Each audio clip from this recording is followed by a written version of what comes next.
Hey everybody, it's Mike over at Taxes and Bricks.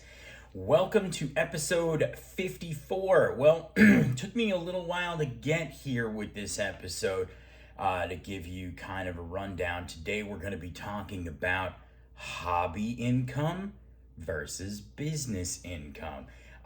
Very apropos because during the pandemic, a lot of people had a little time on their hands. They were home a little bit more than they would normally be, exploring their hobbies a little bit more in depth, and some people took their hobbies to a slightly higher level. And maybe they were making some arts and crafts and selling them. Maybe there were people that were painting or doing pottery, or I don't know, like in my case, Lego. Not that I sell my Lego, because I don't, but I thought about it because I was kind of sitting around my office and I'm looking around and I'm going, what can I talk about? What can I talk about? And I'm like, well, I'm going to figure out a way to kind of cross the taxes and the Legos together a little bit. So hobby income versus business income.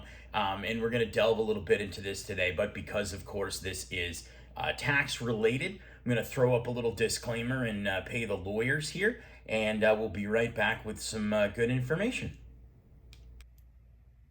This video is rated TAX and contains occasional ramblings, mild attempts at humor, self-deprecation, irreverence, brief numerical examples, and adult tax and accounting advice that may not be suitable for all taxpayers. Viewer discretion is advised. Before following any of the advice in this or any of our videos, you should always consult with a tax professional. Thank you. All right, welcome back. So, I also just realized I'm not wearing a hat today. Cover my head, my wretched hair. Anyway, so I apologize. I'll fix my hair in the mirror here. Anyway, so we're talking about hobbies versus businesses today. So a hobby is really defined as sort of anything that you do for enjoyment or personal pleasure, where you either participate in the activity and then perhaps even generate some revenue, sell your crafts or products or things like that, with no profit motive, with no intent to actually make any money. A lot of people do this, they'll make beef jerky, and they'll sell some of it, but it's not really to generate a profit. It's just to kind of cover the costs of the materials. And they have no intention of turning it into a business. And time was actually you could take on your tax return and report the income that you generated from your hobby, and then you could write off sort of the operating costs down to zero, but you couldn't really get yourself a loss because losses are only reserved for bona fide for-profit related businesses or businesses that have a profit motive.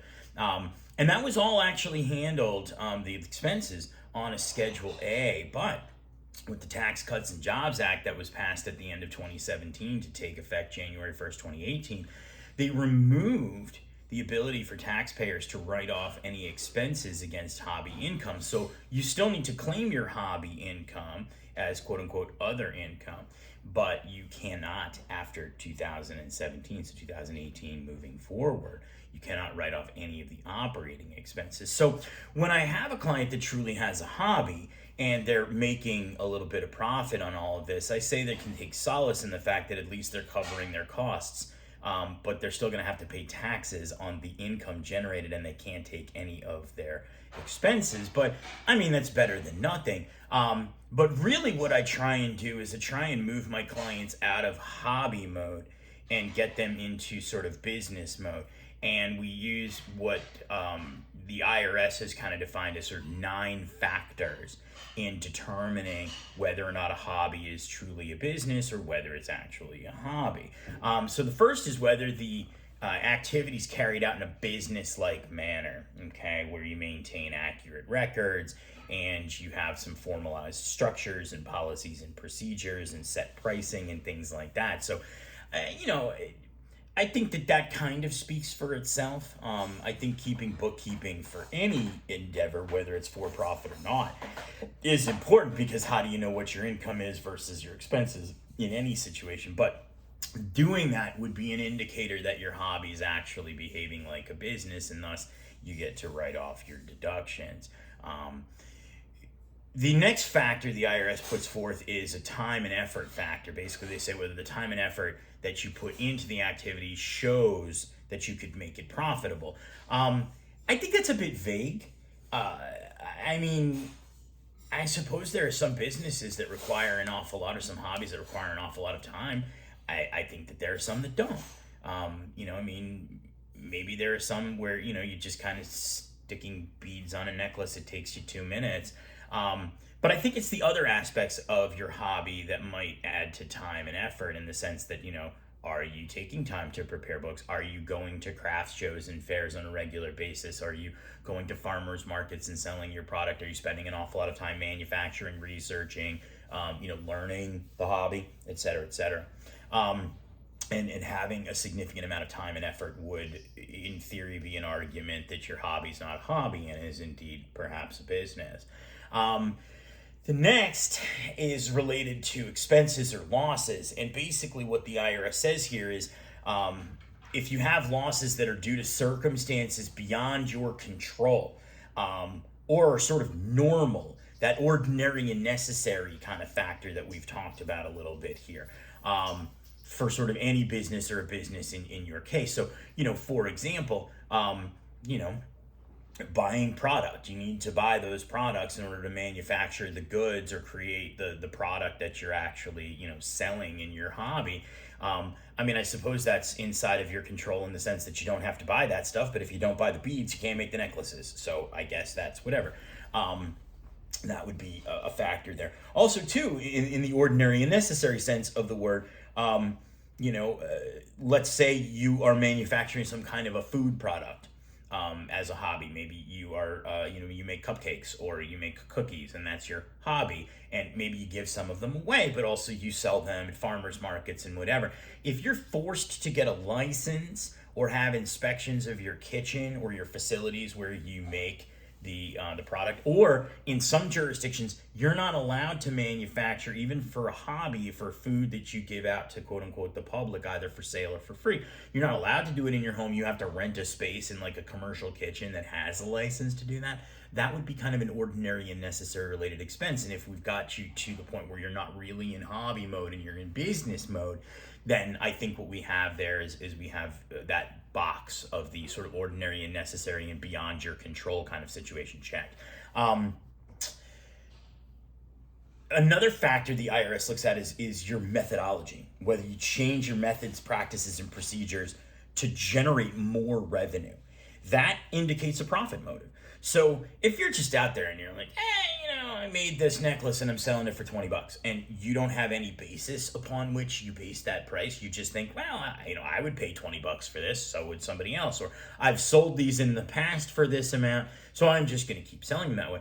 Well, then that's probably more on the hobby side of things. But if you're looking at it and you're like, okay, cost is this, and my time and labor is that, and you really put together a methodology for figuring out how to sell your product and what to sell it for, in order to generate more revenue from the product than it cost you to make, time and materials wise, then you've checked this box too, and you're less likely to have a hobby and more likely to have a business. Okay.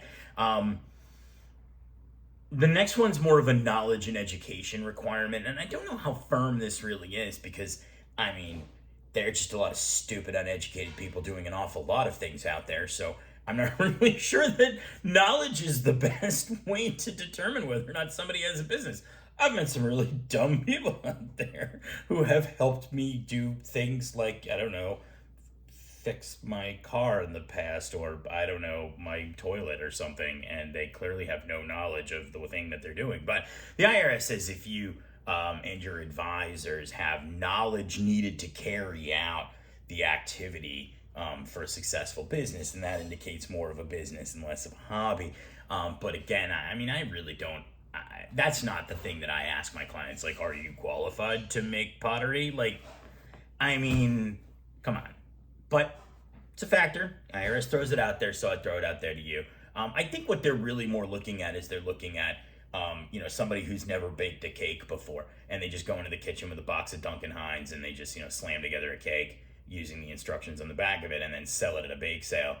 I think the IRS is more inclined to think that that might be more of a hobby versus somebody who's a classically trained, chef or baker or something like that, or a pastry chef or something that they've gone to school for and then they've educated in it. They're selling their product and it's a professionally made product by a professionally educated individual. I think that the IRS is more likely to believe that that person would be a business versus me in the kitchen with my Betty Crocker, easy bake oven or whatever. So, all right. The next factor is whether or not the taxpayer, you, are successful in making profits in this activity in the past. So a lot of times people will foray out of a business, okay, into sort of hobby mode. So, you were a professional chef for years and years and years, and you kind of got out of the business and you dabble a little bit in your sort of food preparation and food manufacturing sort of industry, maybe to stay sharp. And so you're not really in hobby mode because you were able to profitably make these products in the past, and you've checked a lot of the other boxes, like you have methodologies and education and things like that. And so you're doing this maybe on the side as a hobby, quote unquote, now that you quote unquote retired from being a chef. But we're looking really more at this from a business standpoint. And so maybe you were profitable for it in the past, you're being a little bit profitable now, or you're at least trying to. Then I think that that activity may qualify less as a hobby and more as a business, because in the past, again, you had profitability from this activity. I think that a lot of times people will use this when they're winding down a business and it's iffy as to whether or not it's a hobby or a business. They're still kind of in the business, maybe photographers, or, maybe some kind of a craft type person or an artist of some kind, that's kind of doing this on a one-off scale. So, the next factor is sort of a multi-year factor. The IRS will look at whether or not there was profitability some years and not others. If you're never profitable in something, then you kind of fail this test. But you have an argument that, like, well, last couple of years I was profitable and I kind of stepped back a little bit from it, and I wasn't profitable these couple of years, but I plan to be profitable the next few years. So if you look at it from a multi-year situation, the IRS would look at it too, and they would say, okay, well, let's take a snapshot of the last 3 to 5 to 7 years. Were you ever profitable in this business? Okay, or did you check the box for other different aspects of this business over these courses of the years, and it just happened to be the 1 year where it's iffy as to whether or not it's a business or a hobby, you didn't make a profit? Well, maybe we're going to give it to you. We're going to say it was business because the last 5 years that you were doing this, it was profitable. You just either had a bad year in this hobby, or maybe you didn't, knuckle down. Maybe you had other things going on or whatever it is. So a multi-year test of whether or not you're profitable in prior years is certainly a factor in all of this. And then the next is more of a sort of Miss Cleo looking out to the future kind of situations, whether or not you can expect to make future profits from the appreciated assets used in this activity, or whatnot. So a lot of times people will start a hobby, and maybe the first year they're not profitable, but they know they're in the manufacturing phase. They're kind of cranking out a lot of necklaces, or they're cranking out a lot of pottery, or they've started a lot of paintings or things like that, and they know down the line they could sell these for profit. There are a lot of times people are collectors of things. They'll collect and hold things, baseball cards, or they'll collect and hold comic books, or even in the case of my hobby, Lego, there's a future return on investment with Lego sets, especially with the retiring Lego sets. And when those retire, they typically will go up in value. So, for example, I'm looking at, I have a spare set. It's the 1989 Batmobile, which I've shown you guys in prior Lego videos. And it's out of stock pretty much everywhere, and I think it's getting ready to retire. And I'm looking on eBay, from time to time for sets that I want, and I'll come across somebody selling one of these sets, and I think I originally paid $199 for it, and they're selling right now on the internet easily for $400. I've even seen some go up as high as $500. So in this case, when I look at sort of the future profitability of this, if I were in the business to sell my Lego, I would look at this, and that would be one of the tests that I would apply. Is I would say, well, I have a hobby, of course, and I call it my hobby. But if I were in this to sort of sell my sets and sell and keep and invest in Lego, as they often, will say, they call it a Lego investment.